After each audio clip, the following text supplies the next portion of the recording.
name is Ronette Lockett. I'm a realtor with Real People Realty located in Illinois. And today on the Realty About Realty, we're going to have Andrea Crockwell. How are you today? I'm doing well, Ronette. How are you? I'm great. She is a mortgage lender and also a realtor. So we're going to talk about the mortgage lending process today. So if you want to tell us a little bit about you today. Yes, my name is Andrea Crockwell, and I am the president of Royalty Elite Mortgage Corp. We are located in Flossmoor, Illinois. I have been in the mortgage industry for 21 years, and I've been a licensed agent for 5. What? So y'all see her talking about 21 years? I know, I get that a lot. She look, that don't crack, okay? So, okay, you've been doing this for 21 years. I know you have some crazy stories. Oh, absolutely. There's never a dull moment in real estate and mortgages. So, if we could just go through the process from the time that the person contacts you to closing. Okay, yes, wonderful. So, at the onset of the application, there are 3 C's that the underwriter will take into consideration in terms of you obtaining a pre-approval. The first C is credit.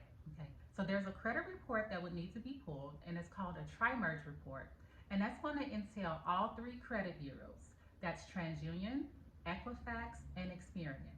The lender will evaluate the middle score. That is the score they're going to use in determining your approval. So they don't take the highest and they don't take the lowest, but they take the middle score. And just for clarification, it's the middle score within either 3 credit groups. Typically, we don't know where your middle score is going to fall until that credit report is pulled. So it's really hard to kind of gauge that. And just please keep in mind as you're, I know that some consumers are signed up with some consumer credit reporting agencies like Credit Karma. Sometimes those scores vary than what the lender actually pulls. There's actually a different scoring model that's used for those credit programs. Yeah, and I tell people all the time, do not use Credit Karma because that's not your credit score. And they tell you on the website it could vary 100 points, either better or worse. Yes, so that's correct. I tell people, I don't know if this is the best one or a better one, but I tell people to use my FICO. Yes. What do you think about that? Yes, my FICO is a good source to use. But keep in mind also that even with my FICO, there are different FICO scoring models. There's different models for obtaining a car approval, credit cards, and for mortgage approval. So sometimes I think if you log into the Experian site, they actually break down those different scoring models and how they're calculated with the entities that you're applying for. Okay. So what credit score should we be looking for? So right now, I do have FHA product down to a 580 credit score. Okay? And our conventional products start at a 620 credit score. Okay? So we would need 2 scores at a 580 or better, and then with conventional, 2 scores at a 620 or better. Okay, and then I'm gonna have a video describing the differences, but what are the differences between an FHA and a conventional? Well, FHA tends to be a little bit more friendly with clients that have some credit blemishes, and that's why the lower credit score is an alternative if you're trying to obtain financing with FHA or VA financing with 580. FHA, the requirement for a down payment is 3.5%. Okay. But with all FHA loans, there is mortgage insurance that is required, and that stays on the loan for the life of the loan. So you can never get rid of mortgage insurance if you pursue an FHA product. But it does give you the flexibility to be able to buy if you're still in a credit rebuilding phase. Okay. And then for conventional, you need the 620, and that's more so towards people who have better credit. Yes. So conventional credit guidelines are a little bit more stricter. There is a little bit more flexibility too with FHA in terms of your debt to income ratio, because FHA will allow up to a 55% debt to income ratio. Conventional is capped at 50%.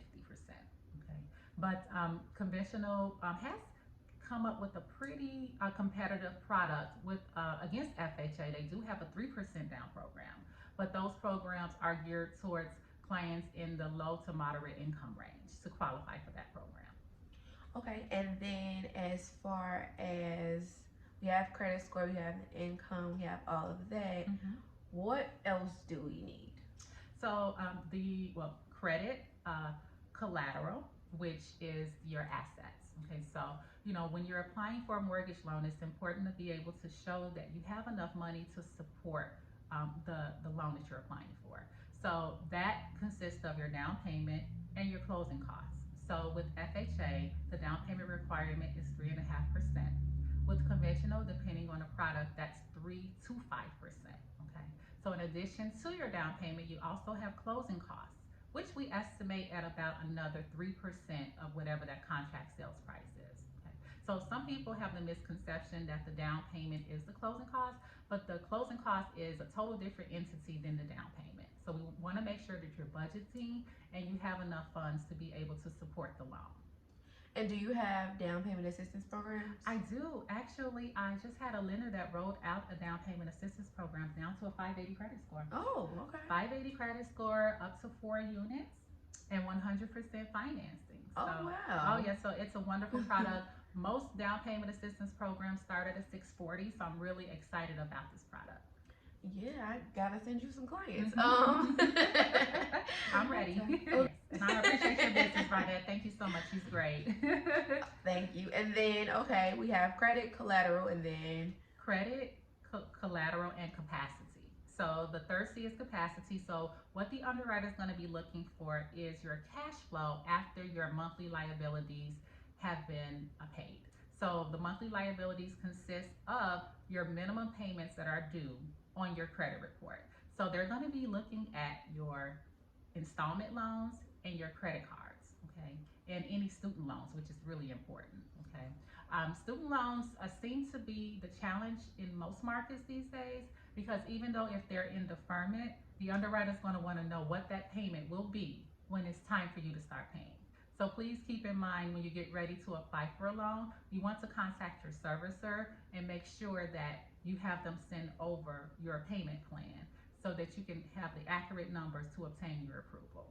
And I have a question about that. So let's say I'm on an income-driven repayment plan and my payment is 0.